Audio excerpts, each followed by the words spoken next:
Okay, we are live for our 76th installment of Nansen Office Hours.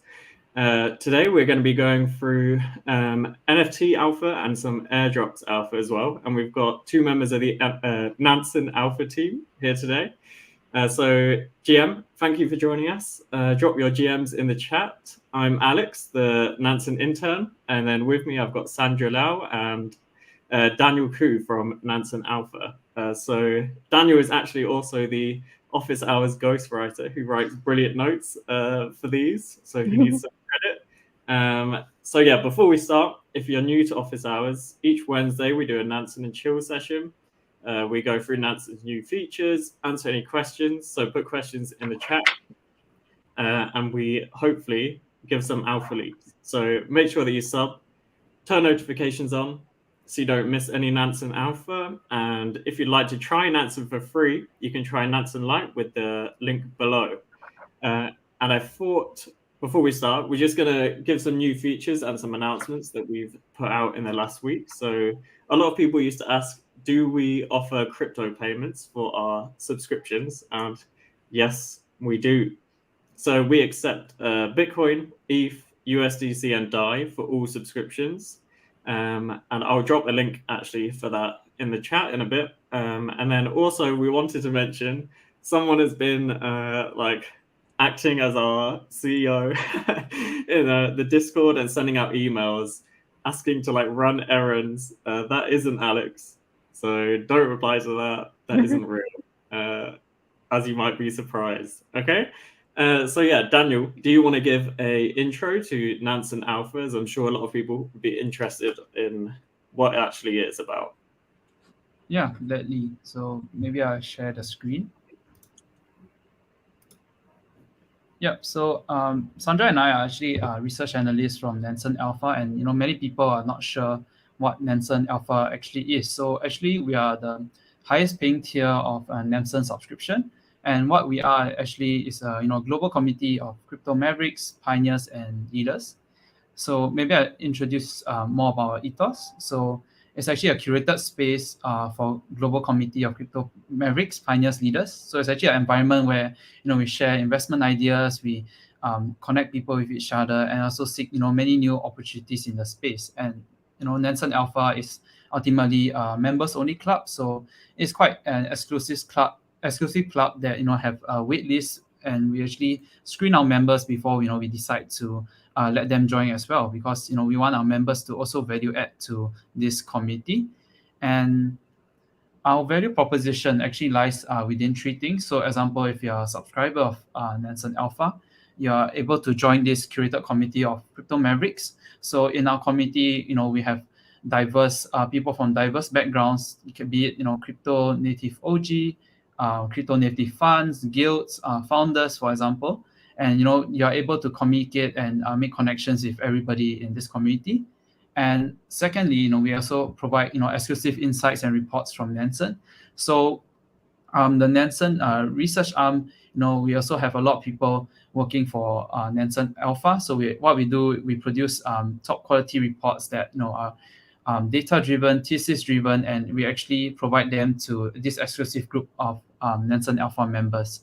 So right now we have more than 10 research analysts, providing research articles, providing airdrop tutorials, ecosystem tutorials as well. So I think there's a lot of value in this membership for the research side. And the last is, we have access to, early stage opportunities as well. So, we have AMAs scheduled from, early stage projects. So, we can get very deep down and personal with these project founders and actually ask them many questions. At times when there's NFT whitelistings or there's private sale opportunities, we also give first priority to our Nansen Alpha subscribers as well. And yeah, this is a little project that Nansen Alpha has actually been looking into. So it's called the NFT whitelisting opportunities and collaborations. So we're actually looking for very good and top NFT projects who want to collaborate with Nansen Alpha. So what we can actually bring to you guys is three things. So community, as mentioned before, have 180 plus members, which consists of crypto native OGs, funds, guilds, project founders. So these all acts as power users, early testers, as well as investors in your project in the future as well. We do marketing. So we have a few marketing campaigns that we usually done for this NFT project. So we have potential exposure through Nansen Alpha Twitter, and with a retweet from the main Nansen AI Twitter, and possible if possible as well, the Nansen Intern Twitter will also help us with this exposure. And last thing we actually provide is collaboration. So with collaborations through AMAs, Twitter Spaces, we do research, help with the fundraising as well. So we're able to connect you with potential investors that you guys are looking for as well, how you raise funds, and past collaborations that we have done, namely Renorock, Kikiverse, Ember Sword, Neon Heroes, Altiverse, and many others as well. So you see on the bottom right, these are examples of our social media campaign that we actually did so far. So we did one with Renorock, and it was a huge success. And we have an upcoming one with Kikiverse as well, which is a project that's going to be launched on Solana as well. And if you can see, this picture is something that the artist created for us. And in the bottom right, you see a girl with a sim hat. That's actually Sandra. So No. one of our members in the Nansen Alpha group as well. So in the chat we'll drop the links. How you can NFT projects can contact us, or if you're anyone have introductions to make. We also really appreciate that as well. And that's about it for Nansen Alpha. And those who are interested to find out more, you can basically you can DM any of the Nansen accounts. You can DM me or Sandra as well on Twitter. And you can also join the waitlist on our Nansen AI website as well under the subscriptions tab. And that's about it for Nansen Alpha. So maybe I'll pass the time for Sandra to kick off a bit more about the NFT season right now. Yeah. Mm-hmm. Yep. Yes, I think Sandra's going to look at free mints in the market. I think I was speaking with her earlier. I feel like the market kind of feels like a casino at the moment. Yep. Like it's not much rationale behind it, but we're going to try and find some rationale and some analysis for it as well. So if you want to share your screen, Sandra, we'll go to you. Yep, I have my screen on. Mm-hmm. So yeah, I think it's I think it's quite important to just zoom out a little bit and just look at the current trends of the market.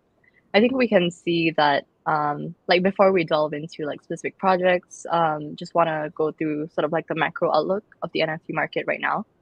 I think if we can go to like the trends and indexes, right? I think this is a really good feature that you can sort of look at like what's happening in the overall market. And in terms of like volumes per week, we're actually seeing one of the lowest volumes in like I think since like early November to like December.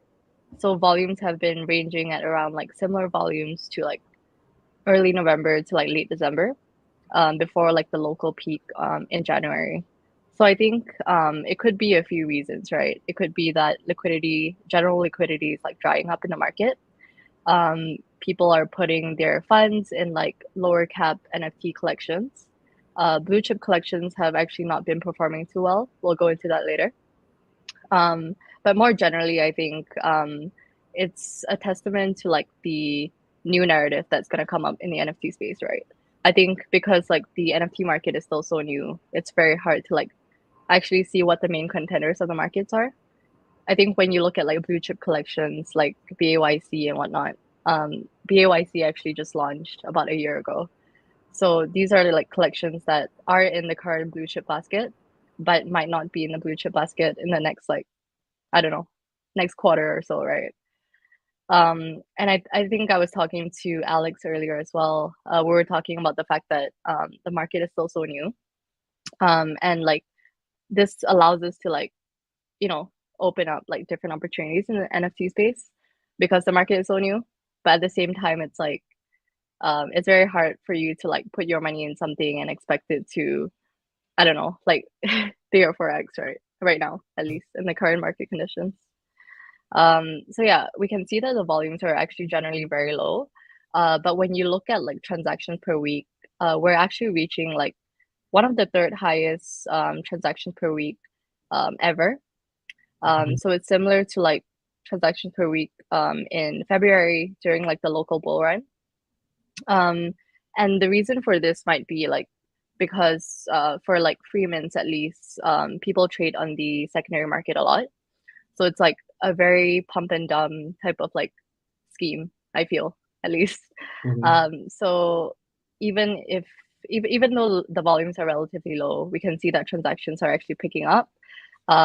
We can also see wallet activity is doing quite well as well. I think it's like the fourth highest in a while. So yeah, maybe we can.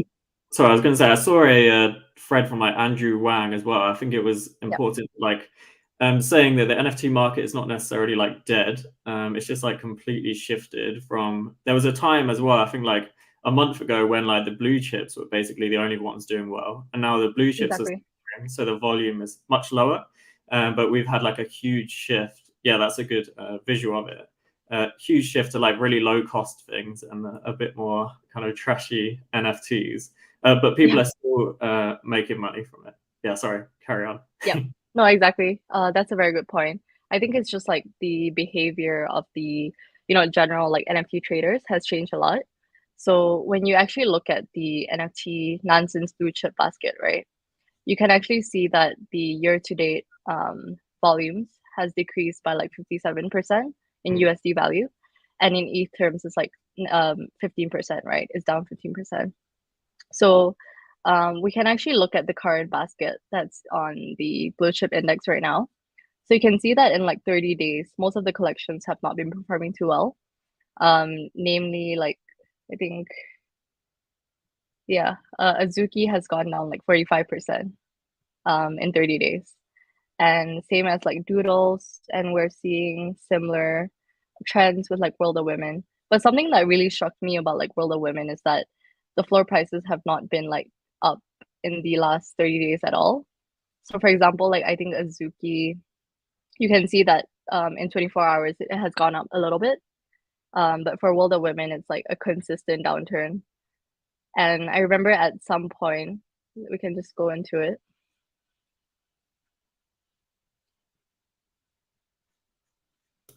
Yeah, I think at some point, like when you look at, one second.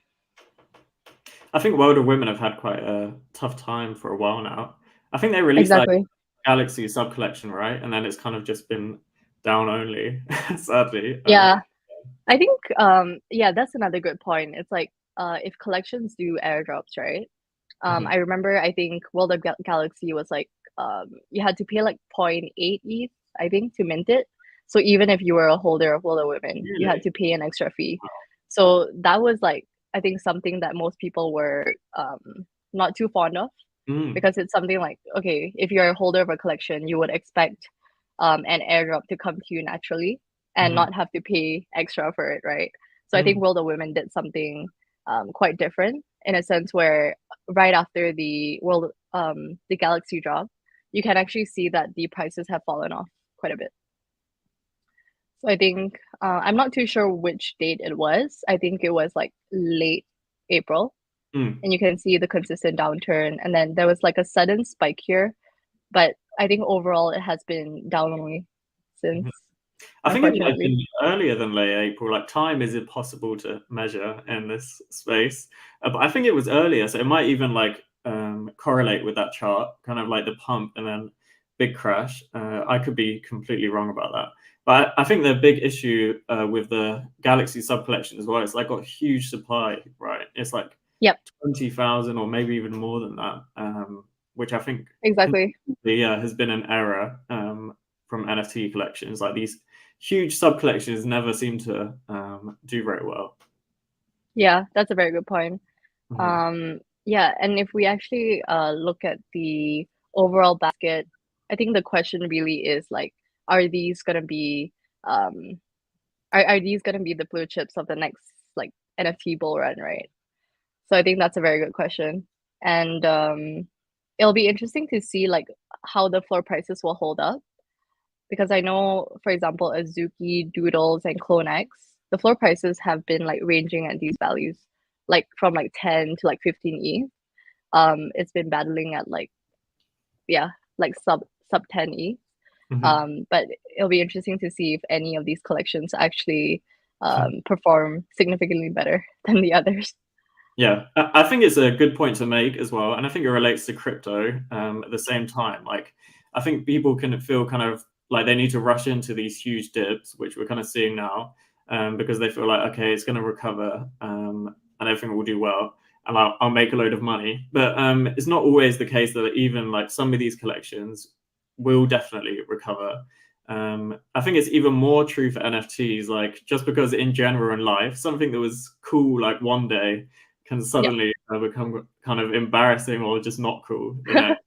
Exactly. I was saying it to someone the other day, kind of like mullets or something, where a mullet one day and then not the next, and actually is kind of making a comeback recently. But yeah, so you Yeah. don't, if you're buying the dip heavy on some NFTs like Azuki or whatever, you don't know if they're going to recover, because like next time we have a bull cycle for NFTs, there might be something that has completely replaced like the top 5, or because there's some other trend that we're not seeing yet.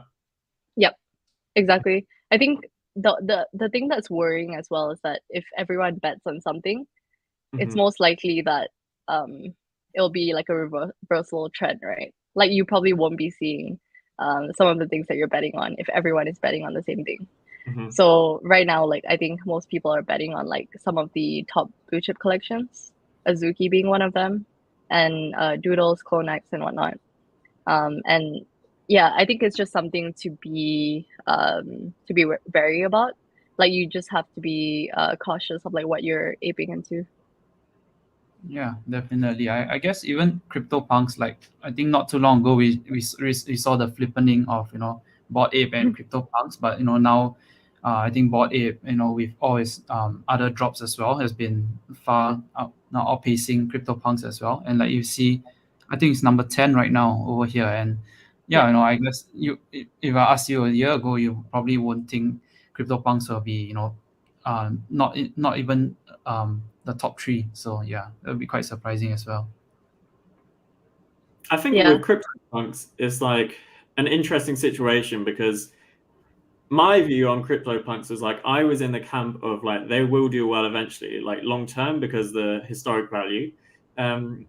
But since the Yuga takeover, I think it kind of makes it more complex, because it feels like CryptoPunks now have like become, hopefully not everyone hates me for this, become more of a side project for Yuga. Like all their focus is on Bored Apes. You don't really hear anything now about punks. And I think the benefit of that also is now that Bored Apes also have historic value. Will have historic value moving forward, because they're like the first kind of leading NFT collection, which maybe depreciates the value of CryptoPunks a bit as well. I don't know. They're in like an interesting situation, I think. Yeah, I think it's definitely an interesting one because of the whole acquisition from Yuga Labs, and yeah, it's really dependent on like what they do with the project as well. So yeah, all the sort of like the responsibility is sort of in their hands, and depending on what they choose to do with it, I think we can sort of see the price actions from there. Yeah, definitely. So shall we have a look or if you've got more to say, of course, but should we have a look at some of the kind of free mints? I think we could also look as part of that, like who's done well recently. So we could look at a kind of mint leaderboard and see who's actually been making money in this terrible market. Yeah. Let's do it. Do you want to go, should we look at the market overview first, or do you want to go straight to Mint Master? No, sure. Let's look at the overview first. Yeah, sure. Yeah, I think one of the collections that everyone has been eyeing is obviously the goblins. I see you start right there. Oh yeah, I started. Yeah, I think the price movement has been very interesting overall. I know they launched on 21st of May, and you can see like the run up of price, right? I think it was like pretty sudden. It was like a very sudden move, and it went up to like 7 ETH, 7.52, which is the all-time high, and that was like a couple of days ago. And then I think a lot of smart money holders started selling off then. It'll be interesting to just look at individual transactions, right? Mm. And then you can actually see that you can see that the smart moving average has been trending down. I mean, it's kind of rocky, right? In a way, like you can't really you can't tell too well. But for like smart money buyers, you can see that there's been a lot of accumulation at these prices. And then after like 5th of June, it's mostly like retail buyers at this point. So I know the price dipped to like 4 ETH yesterday. I think it was like yesterday night for us. And then right now it's gone up back to like 5-ish ETH, I think. Yeah, almost 6 ETH. Yeah, you can see from that, like smart money just stopped buying, didn't they, on the 6th? Yeah, exactly. So this is quite interesting. Yeah, I think they saw the that fact that they TikTok. That TikTok guy bought and smart money left after that. Yeah, they completely left, which is like quite an interesting trend. Like it was all accumulated here, which is like on the 5th of June. And then after that, like 3 days later, it's like all retail buyers. I think these situations are difficult because people are buying goblins, or like majority of people. I know, and I think goblins have done a really good job actually of like building a community in those spaces. Like despite them being weird, are funny, and they have built like quite a good community. But I think in these situations, like a lot of people were buying goblins because of the speculation of price going up.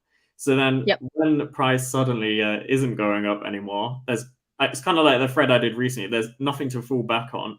And that's largely just like the sign of the market right now as well, that even if you've got these strong teams like Doodles, World of Women, all these collections have, it's not holding up enough against the general market.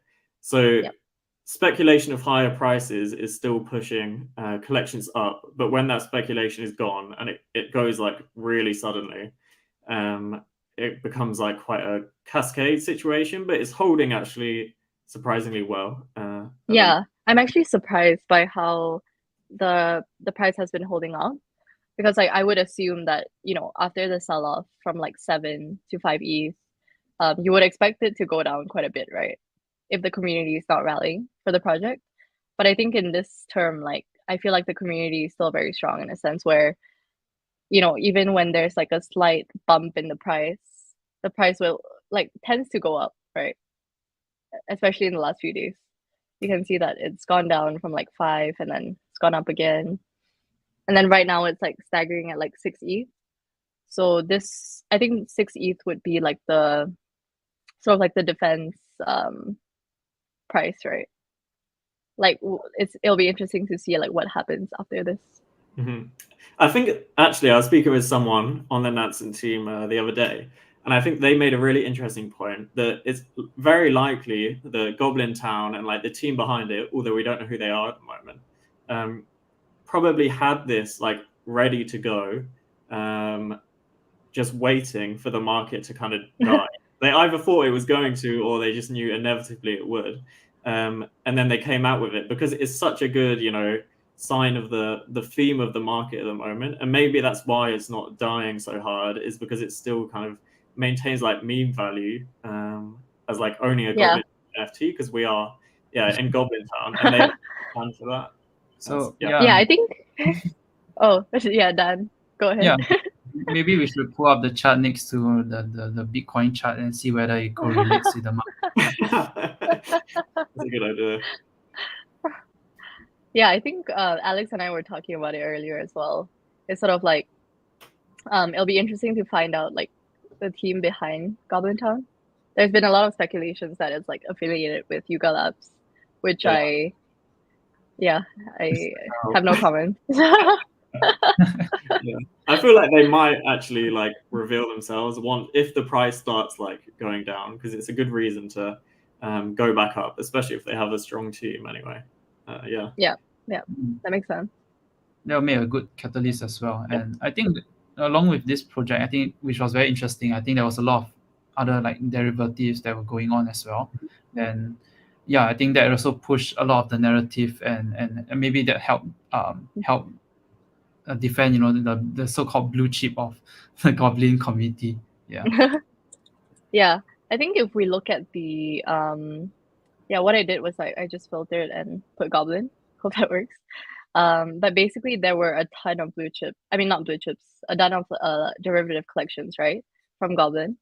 And one interesting one that I actually saw on my radar a couple of days ago was this one called Goblin Girls. I think you can see that generally, right? Like blue chip, like derivative collections tend to perform really badly after like a couple of days. So these collections were like deployed, I think, yeah, a couple of days ago, like 4 days, 3 days ago, and you can see that the price action has been trending down mostly. For example, this collection has gone down like 86% in 24 hours. Mhm. And then even Goblin Girls, like it's gone down like 19% in 3 days. So when we look at the price action, you can see that the chart is pretty similar to this for like most derivatives. I think it launched on like 24th of May. And then the price actually went up to like 0.4 ETH at some point. And then right after the short pump, it actually went down all the way to like, yeah, now it's like 0.05. Mhm. I think like what I've always done, which maybe is not the best strategy, not financial advice, but I've always thought like with NFTs, like if I'm holding something and then it gets to a price of like, would I buy at this price? And if I wouldn't buy at that price, then I'm like, okay, maybe it's time to sell. Yeah. Like, and I think that was maybe what people thought with Goblins as well, is getting close to 10 ETH, like 20 grand. And you start thinking to yourself, surely, like, would I buy this Goblin for 20 grand? Maybe not. Yeah, so it might be a good gauge to like at least consider when it's time to sell. True. And I think it's like just following up on your point, it's like the cost of entry, right? Like when it gets up to like, I mean, if it gets up to 10 ETH, it's like more people would not be able to sort of enter at that price. So right now it's like it's still staggering at like 6 ETH. I think people are like sort of speculating whether this will stay. I mean, obviously we can't really predict it, right? I think that's the fun of it. Yeah. But at the same time, it's like, yeah, it's just something to look into, I think. But when you look at the smart money owners, right, for Goblintown, you can actually see that smart NFT holders are still holding on. So like it started off with like 2 when it first minted, and then right now it's at about like 11. So there's 11 smart money holders that are still holding on to the Goblintown NFT. And you can see that there's actually been quite an increase. So from here it was at like 3, and then suddenly it increased to like 11 right now. So this is quite interesting when you look at the holder activity.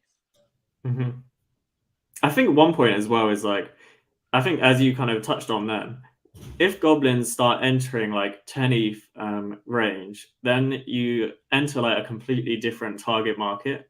Not only is it like a wealthier target market, but also then you start having like opportunity costs, because if I buy a goblin for 10 ETH, now I'm actually competing with like Azuki and Doodles. So I think more decisions come into play. Like, should I buy a 10 ETH goblin when I can buy like a blue chip, like a Doodles or whatever? So then it becomes more complex and it's like less instinctual buying. So you don't get that quick run up. Yeah, so it becomes like a bit of a slower situation. Exactly. And I think when you look at like balances and changes, it's quite important to like sort of see if smart money is selling off. I think recently like there's been quite a bit of sell-off from a couple of smart money holders. I think there's a chart. Yeah, top balances, I think. Maybe let's put. Yeah, if you look at the changes in like 7 days, you can see that most of these smart money are still holding on. So there's quite a couple with like more than 10 in their wallets. Mhm. And then you can see, so this person had like 49, I think. And then in 7 days, they've sold like 37. And they last sold on like 15 hours ago. So that's Mhm. quite interesting. So I think this chart is also good when you want to set up smart alerts for like specific wallet addresses that you want to track. So Mhm. some of them might be, some good ones might be this address, I think. They're still holding 29. So you want to ideally get first mover advantage when they sell. Mhm. So when like these top addresses sell, it's most likely a sign that you should take a closer look at their transactions, or take a closer look at like why they're selling, or like Mhm. potentially, make up an argument for why they're selling. Should we have a look at how you can spot these opportunities early on? Yep. Because someone in the chat as well mentioned that we are all gonna die. NFT. Yeah, Oh, yeah, and I think it was a similar kind of thing that I saw for both of these goblins and that. I saw yep. both, didn't buy either, because I just kind of looked at both. I was like, this is stupid, but that's kind of a sign of the time. But there's like similar strategies actually for finding both early on. Yep. We saw both for like under 0.1, and you can look at like Mint Master, and I'm sure Sandra will go through now some ways that you can kind of find them. Yeah, so I think once you go to Min Master, right, you can sort of sort it by, okay, so there's a couple of strategies, and I think now we can cover one that's like that's more focused on like collections that are just minting, like Mhm. recently. I think this would be good for collections that have just minted in like the last hour, or like the past 2 hours. So it might still be a good price to enter in the secondary market. So in the case that like this, for example, I don't know, in the case that like one collection like has minted out, they might still be a good play on the secondary market, right? So a good way is just to easily filter it by by the latest time that it was deployed, right? And yeah, we can sort of just take a look. What I usually look at when I'm trying to mint on the Mint Master is I would look at like the minters, right? I would also look at smart minters, and I usually focus on these two sections. And then FOMO level, you ideally don't want to look at collections that are extreme, because this means that it's either just a lot of volume coming in at the moment. Like you can look at this collection right now, right? It was deployed 17 minutes ago, and its FOMO level is extreme right now, but there's only like 245 minters. So this might not be a collection that you should go into right now, but you can set up smart alerts for this collection. So I would ideally, for a collection that's like 10K, you would ideally want to be the 7,000 to 8,000 minter, right? You don't want to mint right now because it's still too early to kind of justify, especially if it's a free mint. And another way is just to see how many smart minters there are. For this collection, there's only one so far. So it's something that you should keep on a lookout. But I don't think that you should immediately go to this collection and go to the contracts and mint it.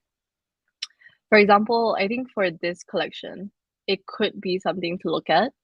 There's like 4K minters right now, almost at the 50% mark if it's a 10K collection. And there's like 72 smart minters, which is like quite a telling sign, right? That smart minters are going into this collection. So this is something that I potentially would want to look at. Mhm. I think we can sort of look at older collections.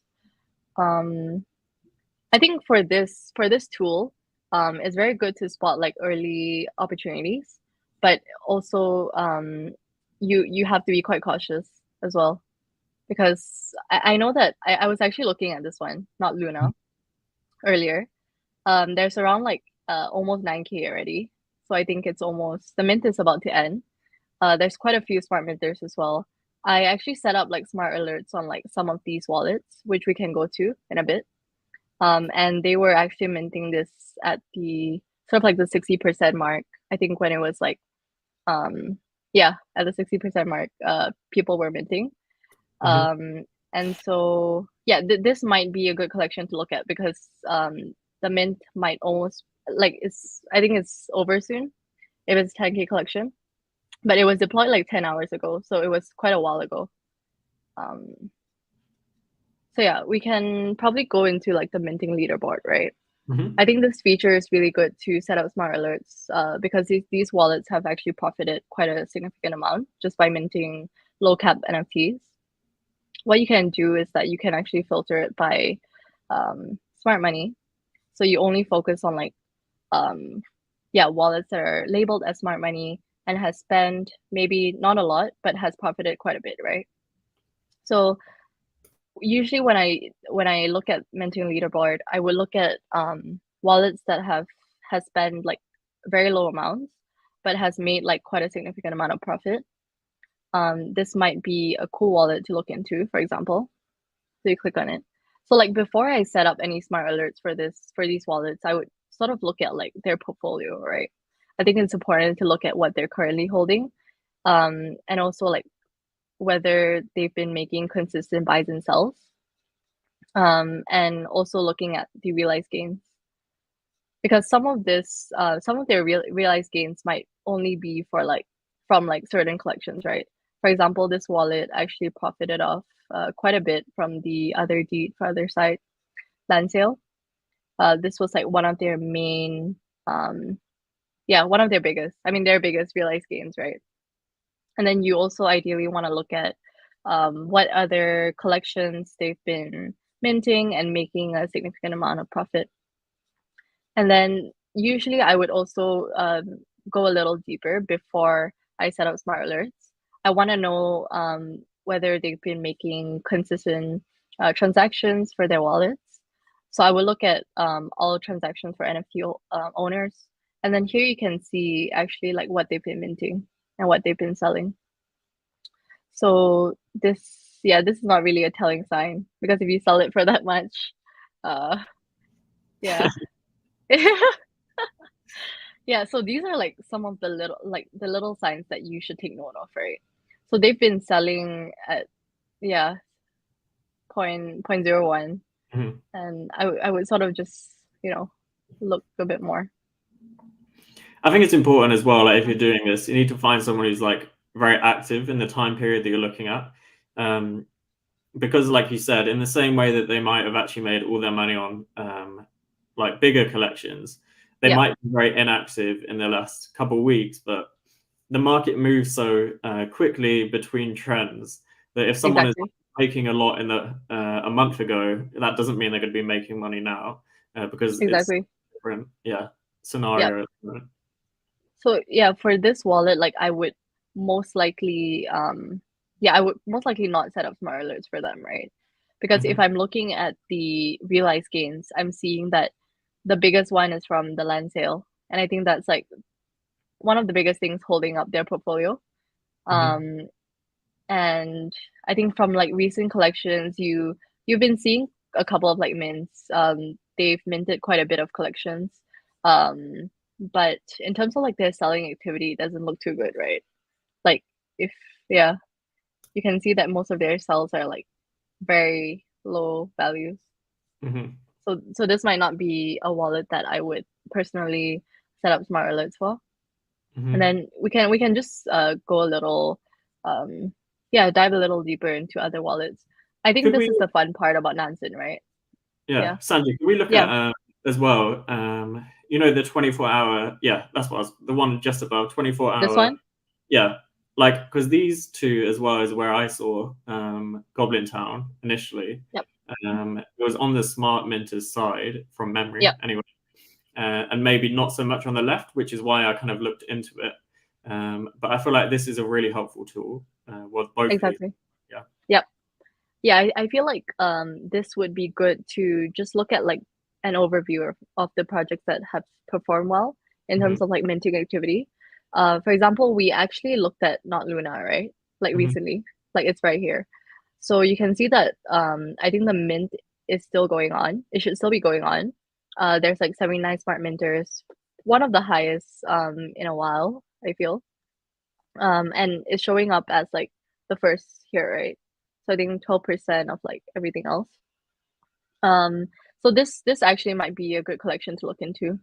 right now. Yeah, and that Gnomeville you highlighted earlier.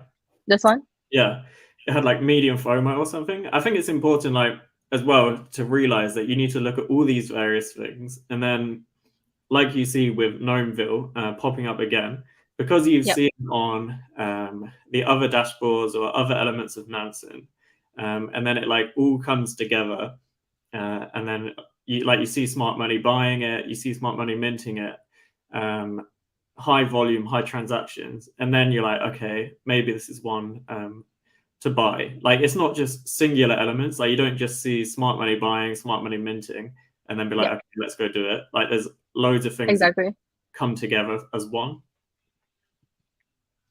Yeah, very good point. Because I think if, for example, you set out smart alerts for one of these addresses, right? Mhm. And you get alerts when this person is minting something, it should just be like the first step of your due diligence process. So, ideally you shouldn't be like, okay, this person is minting, so I'm gonna mint it. Right. I think that's something that most people I think most people think it's like pretty easy to just like copy trade, right? But most of the time it won't do so well if you're simply just, directly copying what they're trading Yeah. and not doing any DD on your own.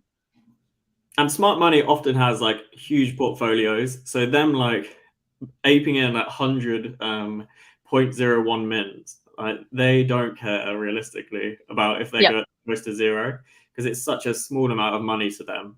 So you might see Exactly. them swooping loads, you're like, oh my god, they're swooping loads of this NFT, I need to buy it. But realistically, yeah, it doesn't really impact their portfolio regardless of what happens. Yep. And I think just one important thing for like the minting leaderboard is usually wallets that, tends to buy at very low prices. So this is like one thing to keep in mind when you set out smart alerts for these type of wallets, because they're mostly trying to mint like low cap NFTs, or they're looking for like a very cheap entry point for most NFTs. So you can see this is reflective in like their buys and sells, right? It's like pretty low values. Yeah. I think one last feature we want to look at, because somehow time is like disappearing on NFT side, is the price predictor, which hopefully like might be able to help you spot some bargains in this like bear market that we're in. So even on Bluechips, you might be able to see like, okay, there's a big disparity on what the price is and how much it should actually be worth. Obviously, it's not 100% reliable. Don't just rely on like the price that we give you, but Yep. Yeah, I think this is like a very good tool, because I think recently I was talking to a friend and she was like, okay, most of these like larger buyers are actually focusing more on like NFT collections that are like blue chips, or identified as blue chips, and they're trying to find like the rarer NFTs because they're usually priced at like lower prices right now. I think because everything is like on a downturn, even the rarer NFTs are like, at lower prices. So this price prediction tool is like really good for you to spot, okay, which collections do you want to look at? let's look at doodles, because we've Penguin. got high Okay. conviction. Yeah. Okay. Yeah, we can do doodles. Mhm. So we can just look at it. Actually, let's not do doodles. Because I realize that we always look at doodles. Okay, we can look at CloneX. We never look at that. CloneX. Yeah. Mhm. Okay, so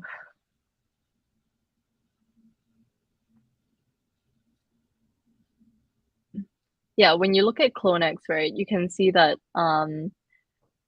so this is something cool to look at. So the current price, for example, we can click on like this later on, but it's like the current price is like 49, and the predicted value is actually 65 ETH, right? So there's a prediction difference of like 33%. So let's click on it.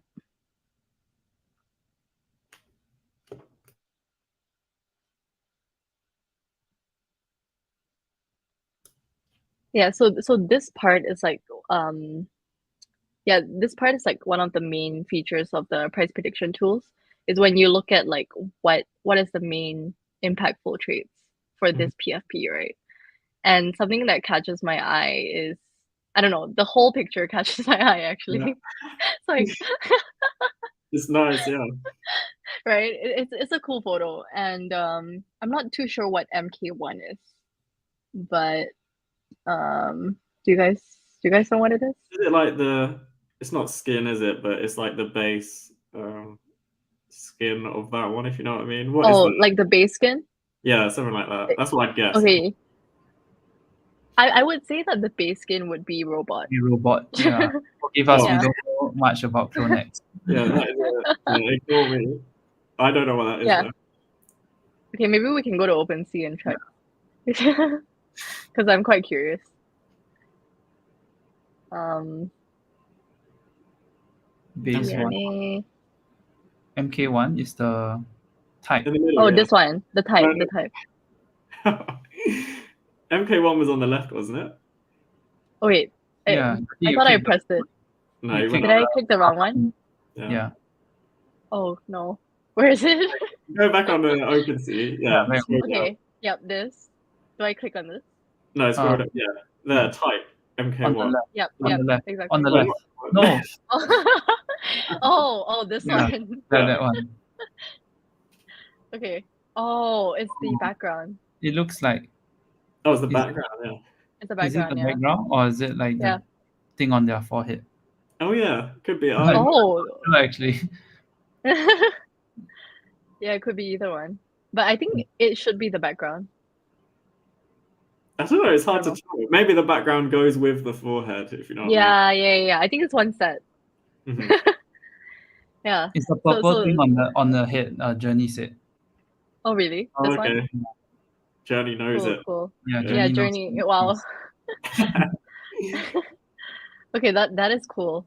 So yeah, you can see that the listed price is currently 20.5 E. Estimated price is 27.5. So this might be something to consider, right? Obviously it's not like guaranteed, but it's just something that you can look at if you like the MK1 trade, for example. I honestly like this one. Yeah, that's super cool. Yeah. And then should we have a look at one other collection? Yeah. Okay, should we look at Paju Penguins? Because Yes, sure. It's probably in every episode. Yep. It's gonna depress me as well. I warn you. Okay, so so the conviction level is medium, right? What is something that strikes your eye? I don't know. They all seem to be one off. I think we're estimating it should be, shouldn't be so low. Maybe we've got a bias on Pudgy Penguins. Yeah. Okay, maybe we look at this one. Yeah, so current price is like 1 ETH, and then predicted price is 1.6. So let's see if there's anything that catches our eye. It'll be the suit, I think, from that small image. You know everything about the I know. penguins, don't you? Oh, it's Oh. the fish. Oh, I think it's a fish. It's a fish. Oh, okay. I see many people have that collection as well. And the suit as well, actually. Yeah. Like, yeah. The suit is the most rare part. Yeah. So the face is normal, right? The Yeah. normal face is okay. Yeah. Yeah. Penguins Cool. have had a hard time. Don't remind me. I don't want to see this. But obviously, everything's had a hard time. But yeah. Yeah, I think the whole market is going through something. Yeah, definitely. Okay, so Yep. is that everything that we've Yes. got for NFTs? I'm sure people want to hear about airdrops, and Daniel will be able to give some information. Yeah, I think maybe just before the airdrop, we'll sort of Sure. cover something I think that's been very famous on crypto Twitter. So a lot on the unlocks, for example. Mhm. Okay, let me just share my screen. Okay. If anyone's got any questions as well, just put them in the chat. I see Nelson is here as well. So Journey was guessing the whole time. Yeah, He Journey. got it right. Someone says, "How can I make money from this dashboard?" Hopefully, we've explained that already. Someone says you can't say wag me without saying GM. That's very okay, you're ready. Yeah, so I guess something that's been very famous on crypto Twitter is a lot of the vesting contracts, the unlocks, and how to sort of like take positions in them as well. So I think personally, what Nansen Alpha does, when we look for big unlocks that are coming, and maybe I think one is Alice. I think Sandra was telling me that a 15% circulating supply kind of unlock is coming soon on 15 June, and how we can actually set up smart alerts or prepare for it as well.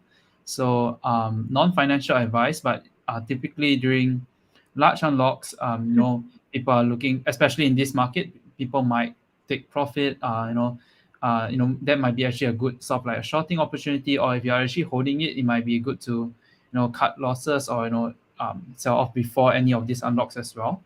So if you go to, for example, search a token Alice on token god mode, you go to token distribution, you can actually see and try to find the sort of like the vesting contract of what they use to send out the tokens to investors, for example. And okay, I'm not sure if it's okay. It's not sharing the new screen. Okay, maybe just maybe let me just share my whole screen instead. So okay, we've got some dead air, a little bit of pause here. Everyone can take a breath. yeah. Okay. While we just wait. Okay, here we go. Can they see it now? Mhm. Okay, hold on. Go. Yeah. Okay, so maybe just let me go through again. Is it moving right now? Yep. Yeah. So maybe search Alice, go to token distribution. Okay, it's loading. And over here you can easily find the sort of like the vesting contract or what they use, whatever things that they use to send out the tokens. And so this is how we move on from here, is that typically you want to get this copy this address, and then you start setting sort of like your smart alerts as well. So maybe I'll just walk through on how you can actually create a smart alert for yourself based on the vesting contract. So maybe you want to write it's the Alice vesting contract,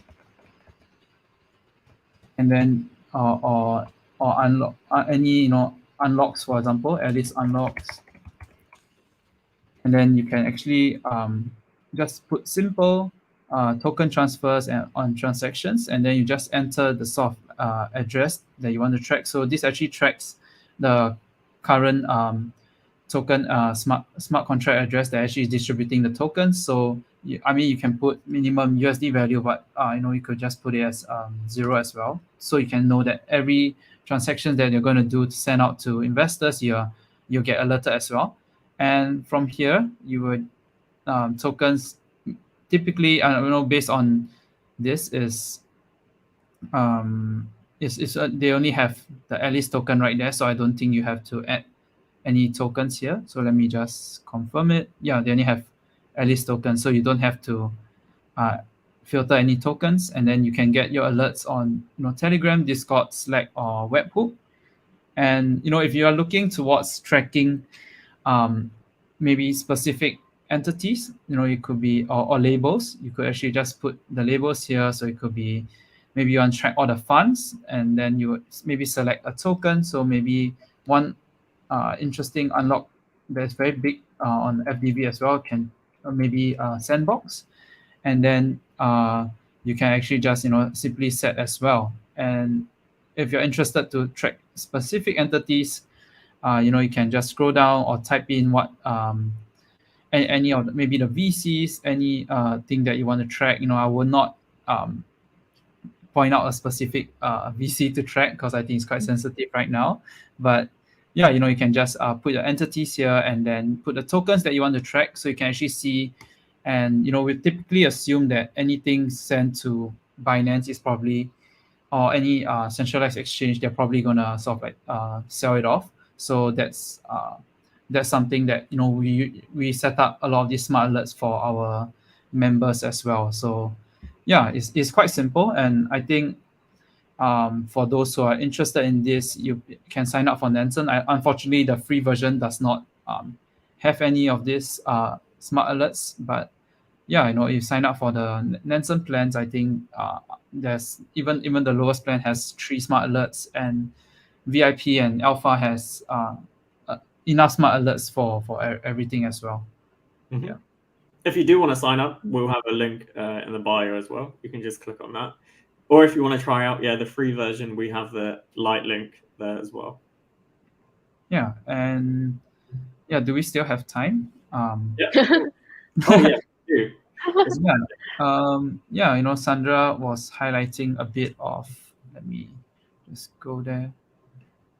Sandra was highlighting a bit on the sort of multi-chain dashboard to actually look at the activity, and maybe you can just take a look over here.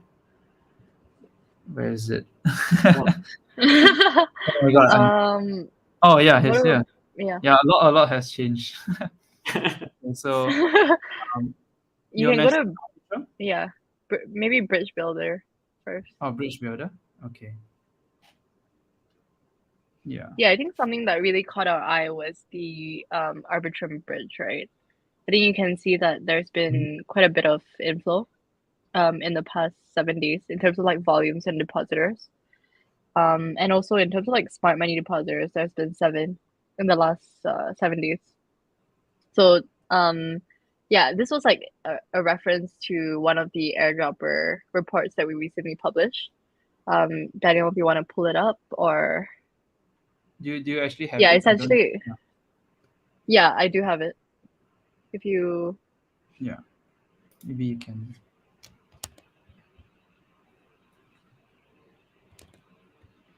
Are you going to share now, Sandra? Yep. Okay, there you go.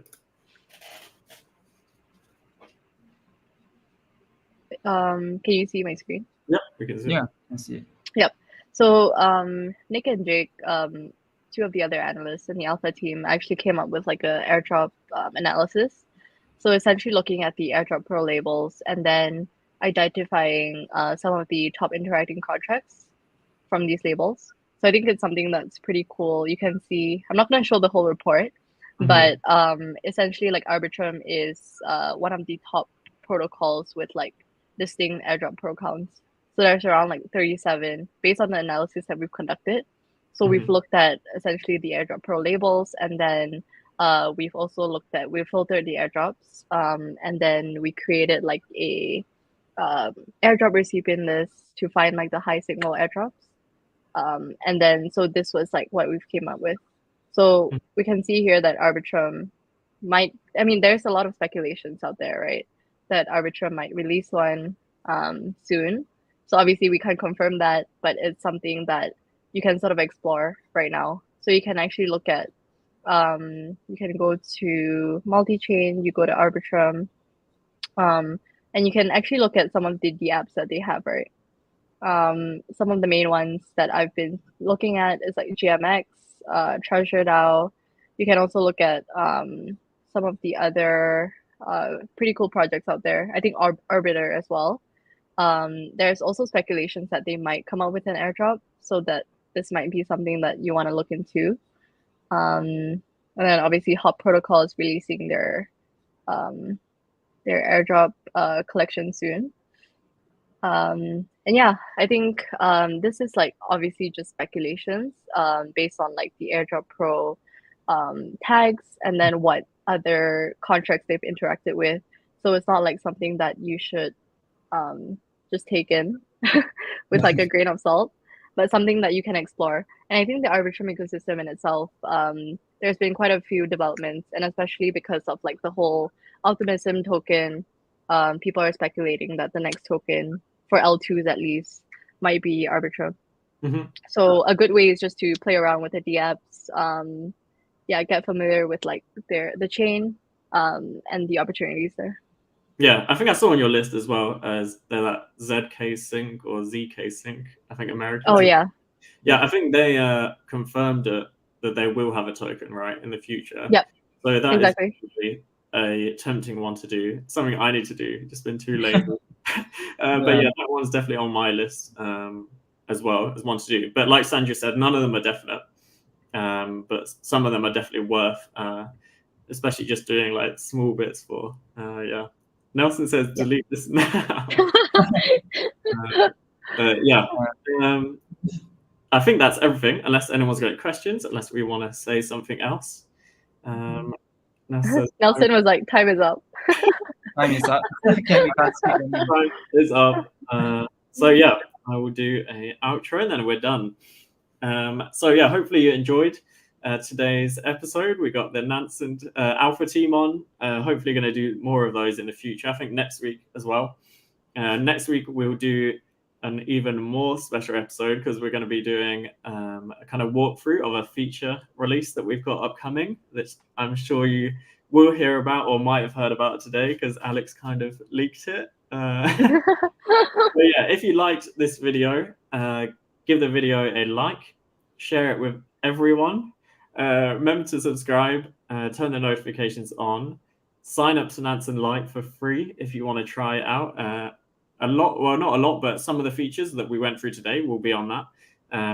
If you want all of the features, you can sign up to one of our paid plans. So yes, I think that is it. Thank you everyone for joining. Journey says, please come back, Sandra and Daniel. I would like that was really nice. So yeah, hopefully everyone else enjoyed it as well. And yeah, that is it. Have a good rest of your day. Bye-bye. Thank you for